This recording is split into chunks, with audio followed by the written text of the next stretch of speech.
గతంలో ఒక మాట చెప్పారు మీరు. ఇప్పుడు మావోయిస్టుల పేరిట నక్సలైట్లను చంపుతా ఉన్నారు. రేపు మన దాకా వస్తుందని చెప్పేసి అది నిజం. అది వచ్చింది అనుకోవచ్చు ఇప్పుడు. కాదా మరి?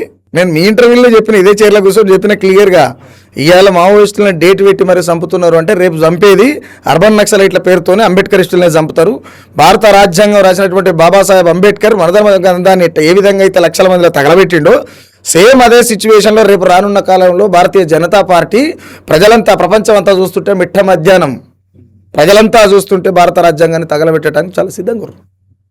ఇప్పుడు అన్అఫీషియల్గా తగలబెట్టారు, రేపు అఫీషియల్గా తగలబెడతారు. ఇక్కడ ఉన్నటువంటి యువతకు కావాలి.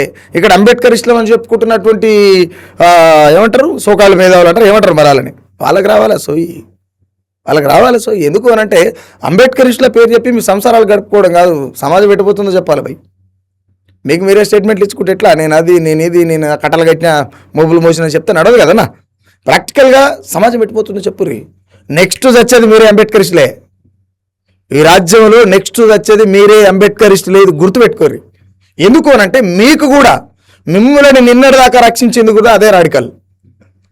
మిమ్మల్ని కూడా నిన్నటిదాకా రక్షించింది అదే రాడికల్. లేదు నా మాట కాదు అంటే సాగు మీ దగ్గరికి వచ్చినప్పుడు తెలుస్తుంది మీకు.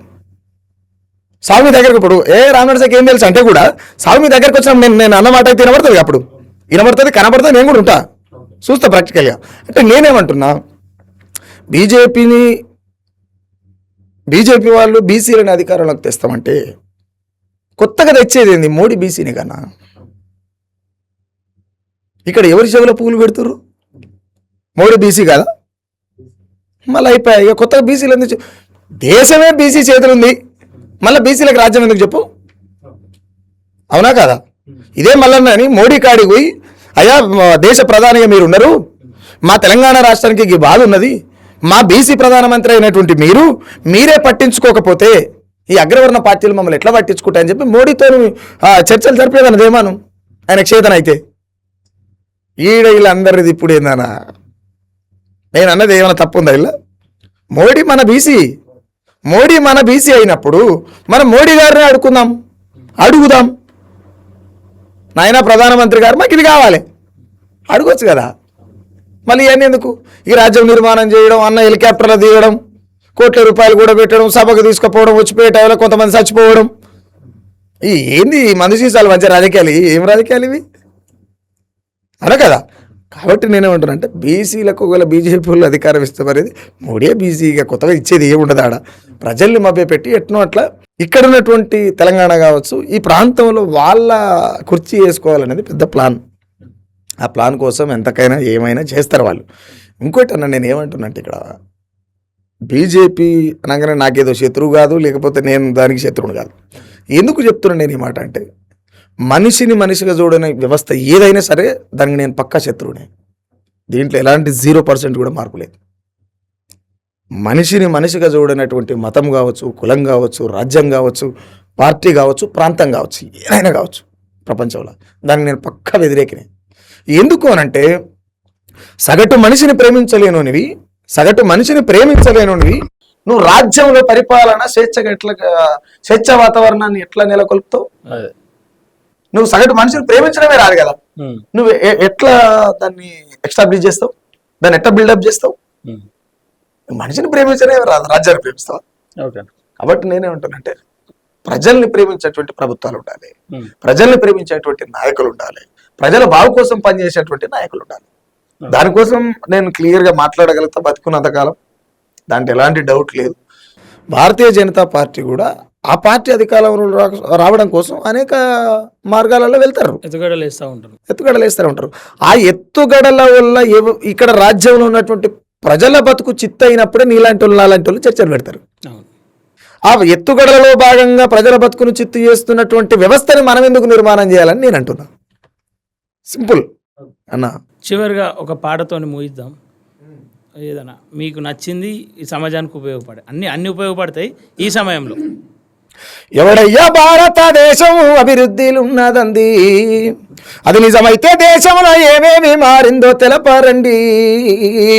ధనికుల ఈ నొల్లు తొడిగిడిసిన బట్ట, అంగడంగడి చూడు పాత బట్టల మూట, మండు టెండల్లోన చెమట సుక్కకు దడిసి పేదల్ల ఎన్నుపై చిరిగిన ఆ చొక్క రెక్క ముక్కలు చేసి పూట గడిపేటోళ్ళు అంగట్ల పాతంగి లాగు కొనుక్కుంటుంటే ఎవరయ్యా భారతదేశం అభివృద్ధిలున్నదండి. అది నిజమైతే దేశంలో ఏమేమి మారిందో తెలపరండి. బతుకు తెరువు లేక బతకలేని తల్లి మనసు చంపుకొని ఒళ్ళమ్ముకుంటుంది. కిడ్నీలు రక్తాలు అమ్ముకుంటున్నారు. గుడిమెట్లపై చేరి అడక తింటున్నారు. ఇంట్లో టీవీ నుంచి బైకు మోటారు దాకా ఫైనాన్స్ అప్పిచ్చి ప్రాణాలు తీస్తుంటే ఎవడయ్యా భారతదేశం అభివృద్ధిలున్నదండి. అది నిజమైతే దేశంలో ఏమేమి మారిందో తెలపరండి. ఆ నల్ల కురులకు బలదంచి దోస్తులు సిక్కెంటికలు తీసే ఇరిగిన దువ్వంగా రాలేటి తగినంటికల నేరి ఇటుక సందుల నడవ భద్రపరుచుకొని బలచిత్ర బతుకులు సిక్కెంటికలనేసి పిన్నీసు రిబ్బన్లు ఇంకా కొనుక్కుంటుండ్రు. ఎవడయ్యా భారతదేశం అభివృద్ధిలున్నదండి. అది నిజమైతే దేశంలో ఏమేమి మారిందో తెలపారండి. అంటే దేశంలో మారింది ఏడే మారింది.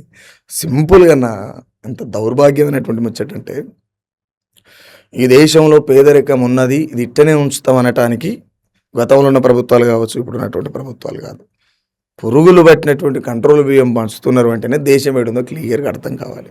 ఈ దేశంలో ప్రాణం కంటే కూడా మానం విలువైందని చెప్పి మాట్లాడుకుంటాం. అమ్మతనానికి మనం చాలా గొప్ప విలువనిస్తాం. అమ్మతనాన్ని ఒక దేవతగా పూజిస్తాం. మనం ఏ గుడికి పోయినా గర్భగుడి అని చెప్పి 2 చేతులతో అమ్మా నువ్వే దిక్కు అయ్యా నువ్వే దిక్కు అని చెప్పి 2 చేతులు జోడించి మనం ఏమంటారు దండం పెడుతుంటాం. నేనేమంటున్నానంటే అలాంటి ఆడతల్లి శరీరాన్ని నమ్ముకుంటున్నది. అది ఎంతో బాధాకరమైనటువంటి విషయం కదా.